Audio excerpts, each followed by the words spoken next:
ഹേ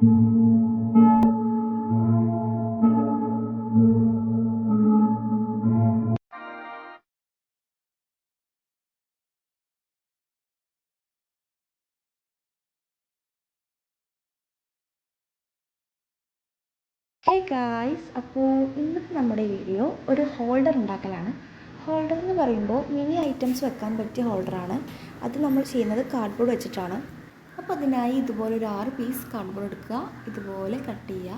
measurement ഒക്കെ നിങ്ങൾക്ക് ഇഷ്ടമുള്ള പോലെ എടുക്കാം. ശേഷം ഇതുപോലെ ഒന്ന് കവർ ചെയ്തെടുക്കുക എല്ലാ പീസസും ഇതുപോലെ ഒന്ന് അറേഞ്ച് ചെയ്ത് കൊടുക്കുക. ഞാനിവിടെ ഫെവിക്കോളാണ് എടുത്തിട്ടുള്ളത്. നിങ്ങൾക്ക് വേണമെങ്കിൽ ഗ്ലൂ ഗണ്ണാണ് കുറച്ചുകൂടി ബെറ്റർ ആയിട്ടുണ്ടാവുക. ഫൈനലി നമ്മളുടെ ഓർഗനൈസർ റെഡി ആയിട്ടുണ്ട്. ഇതിൽ നിങ്ങൾക്ക് നിങ്ങളുടെ മിനി ഐറ്റംസ് ഒക്കെ വെക്കാവുന്നതാണ്. അപ്പോൾ സബ്സ്ക്രൈബ് ചെയ്യാൻ മറക്കല്ലേ.